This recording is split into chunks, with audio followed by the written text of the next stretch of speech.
चलिए आज हम लोग यूज पढ़ेंगे हाउ टू। हाउ टू का मतलब कैसे। इसके साथ हमेशा नो लगा रहेगा। ये एक फ्रेजल वर्ड है, यहाँ पे नो हाउ का यूज है, लेकिन हम उसको अभी यहाँ स्ट्रक्चर में लिख दिए हैं। हाउ टू मतलब होता है कैसे।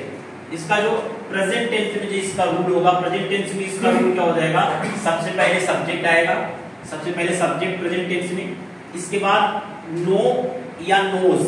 अगर आपका सब्जेक्ट सिंगुलर रहेगा तो नोज का यूज करना है, और आपका सब्जेक्ट अगर प्लूरल में है तो नो का यूज करेंगे।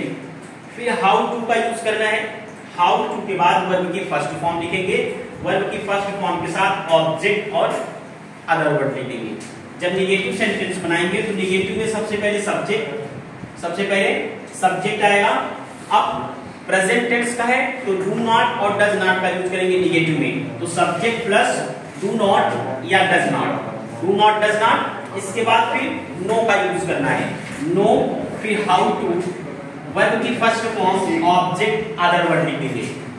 अब इसी स्ट्रक्चर को आप ऐसे भी बना सकते हैं, ऐसे के इस तरह से भी बना सकते हैं आईएनजी लगा के। सबसे पहले सब्जेक्ट फिर नो या नोज लिखेंगे।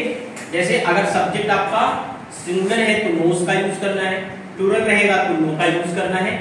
इसके बाद वर्ब की आईएनजी फॉर्म लिखेंगे, फिर ऑब्जेक्ट, इसके बाद अदर वर्ड का यूज किया जाएगा। ठीक, देखिए जब वर्ब की आईएनजी फॉर्म यूज करेंगे तो हाउ टू का प्रयोग नहीं करेंगे। ओके, वर्ब की आईएनजी फॉर्म जब लिखा जाता है तो हाउ टू का यूज नहीं करते, डायरेक्ट नो के बाद वर्ब की आईएनजी फॉर्म लिख देनी है। या तो फिर अगर आप हाउ टू का यूज करेंगे तो वर्ब की फर्स्ट फॉर्म यूज करनी है। कंडीशन देखिए, अगर आईएनजी यूज करेंगे तो हाउ टू का यूज नहीं करना है, और जब वर्ब की फर्स्ट फॉर्म यूज करेंगे तो हाउ टू का यूज करना पड़ेगा। एग्जांपल देखिए, जैसे कहना हुआ मैं कार चलाना जानता हूं, या इसको ऐसे भी बोल सकते हैं मुझे कार चलाना आता है। इसको इंग्लिश में कैसे बोलेंगे, सबसे पहले सब्जेक्ट क्या है, मैं का आई हो गया, आई के बाद नो का यूज करना है, सब्जेक्ट के बाद नो, तो I know.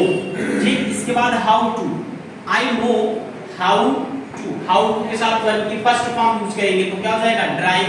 So I know how to drive car. इसी एग्जांपल को आप ऐसे भी कर सकते हैं, आई नो ड्राइविंग कार। देखिए जैसे ही आईएनजी लगा यहाँ पे हाउ टू हट गया।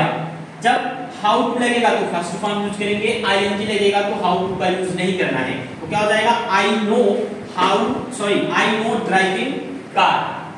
पास्ट टेंस में रूल देखिए इसका, पास्ट टेंस में वर्ब की सेकंड फॉर्म यूज करेंगे, यानी कि न्यू, नो का सेकंड फॉर्म न्यू हो जाता है। सब्जेक्ट प्लस न्यू, फिर हाउ टू, वर्ब की ING form, object other word. जब निगेटिव सेंटेंस हो जाएगा तो आपको डिड नॉट का यूज करना है, और जब डिड नॉट का यूज करते हैं तो फिर नो यूज करिएगा, न्यू का यूज नहीं करेंगे, क्योंकि स्ट्रक्चर होता है ना पास्ट इंडेफिनिट का। जब भी डिड नॉट का यूज करते हैं तो वर्ब की फर्स्ट फॉर्म, तो सब्जेक्ट डिड नॉट, फिर नो, हाउ टू, वर्ब की फर्स्ट फॉर्म, ऑब्जेक्ट ईटीसी। अब इसी स्ट्रक्चर को ऐसे अगर बनाएंगे, हाउ टू की जगह पे आईएनजी लगा के तो क्या हो जाएगा, subject plus new second form, फिर वर्ब की आईएनजी फॉर्म, ऑब्जेक्ट ईटीसी। ये वर्ब की आईएनजी फॉर्म है, ऑब्जेक्ट प्लस ईटीसी। इसका एग्जांपल देखिए, जैसे वह कंप्यूटर चलाना जानता था, ये पास्ट टेंस हो गया।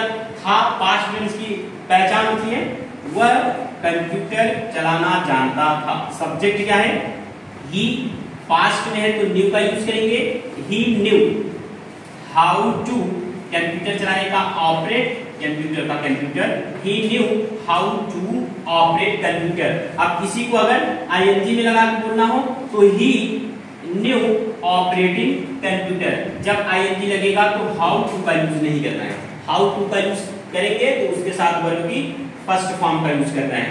ठीक,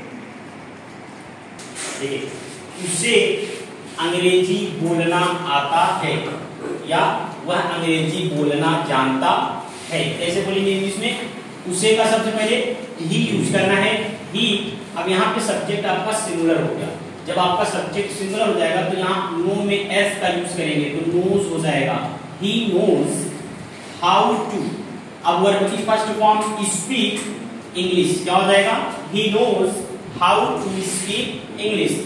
अगर दूसरे तरीके से बनाएंगे आईएनजी लगा के तो क्या हो जाएगा, ही नोज स्पीकिंग इंग्लिश। अब हाउ टू हट जाएगा, जब हाउ टू हटेगा तो वर्ब का आईएनजी फॉर्म यूज करेंगे, ही नोज स्पीकिंग इंग्लिश। मुझे पढ़ना नहीं आता है, मुझे पढ़ना नहीं आता है या मैं पढ़ना नहीं जानता हूँ। कैसे बोलेंगे इंग्लिश में? आई डोंट नो, मैं नहीं जानता हूँ। आई डोंट नो, मैं नहीं जानता हूँ क्या? पढ़ना। तो how to read, I don't know how to read. या दूसरे तरीके से कैसे बोलेंगे? आई डोंट नो रीडिंग, मुझे पढ़ना नहीं आता, I don't know reading. ING लग गया तो हाउ टू हट जाएगा। क्या आपको बाइक चलानी आती है? क्या आप बाइक चलाना जानते हैं? कैसे बोलेंगे इंग्लिश में? तो क्या से स्टार्ट है, तो सबसे पहले डू। तो डू यू नो, क्या आप जानते हैं? Do you know how to ride bike? Do you know how to ride bike? या इसी को दूसरे तरीके से डू यू नो, क्या आप जानते हैं राइडिंग बाइक, बाइक चलाना? तो do you no riding bike. उसे खाना बनाना नहीं आता था, पास्ट टेंस हो गया, उसे खाना बनाना नहीं आता था। तो ही डिड नॉट नो, अब डिड नॉट का यूज कर दिए, पास्ट में डिड नॉट, प्रेजेंट में डू नॉट और डज नॉट। पास्ट में डिड नॉट, तो he did not know how to cook food, he did not know how to cook food. या फिर दूसरे तरीके से he did not know cooking food, how to हट गया तो आईएनजी लग गया, he did not know cooking food. क्या तुम्हें क्रिकेट खेलना आता था? ये भी पास्ट टेंस में है तो डिड, पास्ट है तो सबसे पहले डिड यू नो, क्या हो जाएगा? Did you know how to, खेलने का, play cricket. So do you know how to play cricket. या दूसरे तरीके से do you know playing cricket. ठीक, ऐसे बहुत एग्जाम्पल और ढेर सारे आप लोग बनाइएगा। ठीक।